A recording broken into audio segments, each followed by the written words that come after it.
നമസ്കാരം, എല്ലാവർക്കും സത്താൻ മെനുവിലേക്ക് സ്വാഗതം. ഞാൻ നീതു. അപ്പോൾ ഞാനിന്ന് ചോറിൻ്റെ ഒക്കെ കൂടെ കഴിക്കാൻ പറ്റുന്ന നല്ലൊരു സൈഡ് ഡിഷ് ആയിട്ടാണ് വന്നിരിക്കുന്നത്. വളരെ എളുപ്പത്തിൽ തയ്യാറാക്കാൻ പറ്റും. അപ്പോൾ മുട്ട പൊരിച്ചതാണ് ഞാനിന്ന് സത്താൻ മെനുവിൽ ഉണ്ടാക്കാൻ പോകുന്നത്. വളരെ എളുപ്പത്തിൽ നമുക്കിത് തയ്യാറാക്കാൻ പറ്റും. അതേപോലെ തന്നെ കുട്ടികൾക്കൊക്കെ വളരെ ഇഷ്ടമാവും. ഇത് എങ്ങനെയാണ് ഉണ്ടാക്കുന്നതെന്ന് നോക്കാം.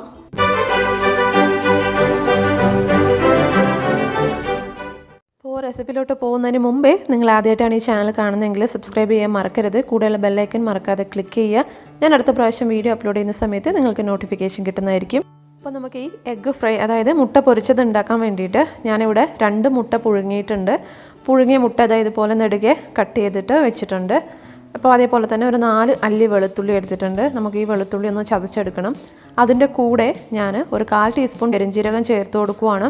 അപ്പോൾ നിങ്ങൾക്ക് പെരുംജീരകം ഇതുപോലെ ഇങ്ങനെ കിടക്കേണ്ടെന്നുണ്ടെങ്കിൽ അതിൻ്റെ പൊടി ആഡ് ചെയ്ത് കൊടുത്താൽ മതിയാവും. അപ്പോൾ ഞാൻ ഇത് രണ്ടും കൂടി നന്നായിട്ടൊന്ന് ചതച്ചെടുത്തിട്ടുണ്ട്. അപ്പോൾ ഈ ഒരു പരുവത്തിൽ ഒന്ന് ജസ്റ്റ് ഒന്ന് ക്രഷ് ചെയ്തെടുത്താൽ മതിയാവും. അപ്പോൾ പെരുംജീരകം നിങ്ങൾക്ക് ഇങ്ങനെ കിടക്കേണ്ടെന്നുണ്ടെങ്കിൽ പൊടി യൂസ് ചെയ്ത് കൊടുക്കാം.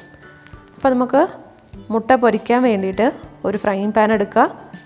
അതിലേക്ക് 1 ടേബിൾ സ്പൂൺ എണ്ണ ഒഴിച്ചു കൊടുക്കുക. എണ്ണ നന്നായിട്ട് ചൂടായി വരുന്ന സമയത്ത് നമ്മൾ ചതച്ച് വെച്ചിരിക്കുന്ന വെളുത്തുള്ളിയും പെരുംജീരകവും ഇതിലേക്ക് ചേർത്ത് കൊടുക്കുക.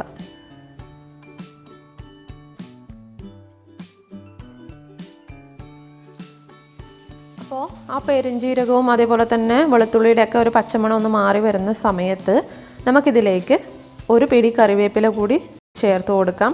അപ്പോൾ ഫ്ലെയിം ഒരു ലോ ടു മീഡിയം ഫ്ലെയിമിൽ വെച്ചിട്ട് ഇതൊന്ന് ചെയ്തെടുക്കുക. ഇല്ലാന്നുണ്ടെങ്കിൽ ഇതൊക്കെ കരിഞ്ഞു പോവും.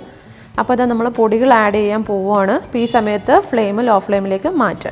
ഞാനിതിലേക്ക് ഏകദേശം ഒരു 1/4 ടീസ്പൂൺ മഞ്ഞൾപ്പൊടി ചേർത്തിട്ടുണ്ട്. അതേപോലെ തന്നെ ഒരു 1/2 ടീസ്പൂൺ മുളക് പൊടി ചേർത്തിട്ടുണ്ട്. മുളക് പൊടി നിങ്ങളുടെ എരിവിനനുസരിച്ചിട്ട് അഡ്ജസ്റ്റ് ചെയ്ത് കൊടുക്കുക. നിങ്ങൾക്ക് നല്ല സ്പൈസി ആയിട്ടാണ് വേണ്ടതെങ്കിൽ കുറച്ചധികം ആഡ് ചെയ്ത് കൊടുക്കാം. അതേപോലെ തന്നെ ഒരു 1/4 ടീസ്പൂൺ മല്ലിപ്പൊടി, ഒരു 1/4 ടീസ്പൂണിലും കുറച്ച് കുറവ് ഗരം മസാല ഞാൻ ആഡ് ചെയ്ത് കൊടുത്തിട്ടുണ്ട്. അതേപോലെ തന്നെ ആവശ്യത്തിന് ഉപ്പ് കൂടെ ചേർത്ത് കൊടുക്കാം. എന്നിട്ട് ഇത് നന്നായിട്ടൊന്ന് മിക്സ് ചെയ്ത് കൊടുക്കുക. അപ്പോൾ ഒരു കാര്യം പ്രത്യേകം ശ്രദ്ധിക്കണം, ഇതിൽ നമ്മൾ ഇതുവരെ വെള്ളമൊന്നും ആഡ് ചെയ്തിട്ടില്ല. അതേപോലെ തന്നെ ഫ്ലെയിം പരമാവധി കുറച്ച് വെക്കണം. ഇല്ലാന്നുണ്ടെങ്കിൽ ഈ പൊടിയൊക്കെ കരിഞ്ഞു പോകും. ഇനി ഇത് നമ്മൾ ജസ്റ്റ് ഒന്ന് മുപ്പിച്ചെടുക്കുക. അപ്പോൾ പൊടികളുടെ ഒരു പച്ചമണം മാറുന്ന സമയത്ത് നമുക്ക് പുഴുങ്ങി വെച്ചിരിക്കുന്ന, അതായത് നമ്മൾ കട്ട് ചെയ്ത് വെച്ചിരിക്കുന്ന മുട്ട ഇതിനകത്തേക്ക് ചേർത്ത് കൊടുക്കാം. അപ്പോൾ ആ മുട്ടയുടെ മഞ്ഞക്കരു താഴെ വീഴാതെ ഒന്ന് ശ്രദ്ധിക്കുക കേട്ടോ. അപ്പോൾ ഈ ഒരു സമയത്ത് നിങ്ങൾക്ക് പൊടികൾ കരിഞ്ഞു പോവുകയാണെന്ന് തോന്നുന്നുണ്ടെങ്കിൽ ഇതിനകത്തേക്ക് വെള്ളം ആഡ് ചെയ്ത് കൊടുക്കാം. ഏകദേശം ഒരു 2 സ്പൂണൊക്കെ വെള്ളം ആഡ് ചെയ്ത് കൊടുക്കുക. അപ്പോൾ നിങ്ങൾക്ക് കരിയാണെന്ന് തോന്നുന്നുണ്ടെങ്കിൽ എത്രയും പെട്ടെന്ന് തന്നെ ആഡ് ചെയ്ത് കൊടുക്കാൻ ശ്രദ്ധിക്കണം. കാരണം പൊടികൾ കരിഞ്ഞു പോയിട്ടുണ്ടെങ്കിൽ ഇതിൻ്റെ ടേസ്റ്റൊക്കെ അങ്ങ് പോവും. അപ്പോൾ ഞാൻ എന്തായാലും ഇവിടെ 2 സ്പൂണ് വെള്ളം ഞാൻ ആഡ് ചെയ്ത് കൊടുത്തിട്ടുണ്ട്. അതേപോലെ തന്നെ വെള്ളം ആഡ് ചെയ്യുമ്പോൾ പ്രത്യേകം ശ്രദ്ധിക്കുക. നമ്മൾ എണ്ണയിലേക്കാണ് വെള്ളം ഒഴിച്ചു കൊടുക്കുന്നത്. അപ്പോൾ അത് ആഡ് ചെയ്യുന്ന സമയത്തൊന്ന് ശ്രദ്ധിക്കുക. ഇനി നമ്മൾ ആ മുട്ട ചെറുതായിട്ടൊന്ന് മിക്സ് ചെയ്ത് കൊടുക്കുക. ഇനി ഇതിൻ്റെ ഒരു സൈഡ് നന്നായിട്ടൊന്ന് ഫ്രൈ ആയിട്ട് വരണം. എന്നിട്ട് നമുക്കത് തിരിച്ചിട്ടിട്ട് ഫ്രൈ ചെയ്തെടുക്കാം. അപ്പോൾ അതാ ഒരു സൈഡ് നന്നായിട്ട് ഫ്രൈ ആയി വന്നിട്ടുണ്ട്. ഇനി ഞാനിതൊന്ന് തിരിച്ചിടുവാണ്. തിരിച്ചിട്ട് കൊടുക്കുന്ന സമയത്ത് ഇതുപോലെ ഒരു സ്പൂൺ വെച്ചിട്ട് ചെയ്യുക. ഇല്ലാന്നുണ്ടെങ്കിൽ അതിൻ്റെ മഞ്ഞക്കരു താഴെ വീഴാൻ ചാൻസ് ഉണ്ട്. അപ്പോൾ നമ്മൾ മറ്റേ സൈഡ് ഇതുപോലെ തന്നെ ഒന്ന് ഫ്രൈ ചെയ്തെടുക്കുക. ലോ ഫ്ലെയിമിൽ തന്നെ ഫ്രൈ ചെയ്തെടുക്കണം കേട്ടോ. അപ്പോൾ ഇതാ നമ്മുടെ മുട്ടയുടെ അടുത്ത സൈഡും നന്നായിട്ട് ഫ്രൈ ആയി വന്നിട്ടുണ്ട്. അപ്പോൾ നമ്മുടെ ടേസ്റ്റി ആയിട്ടുള്ള മുട്ട പൊരിച്ചത്, അതായത് എഗ്ഗ് ഫ്രൈ റെഡി ആയിട്ടുണ്ട്. അപ്പോൾ ഇതെല്ലാവരും ട്രൈ ചെയ്ത് നോക്കണം.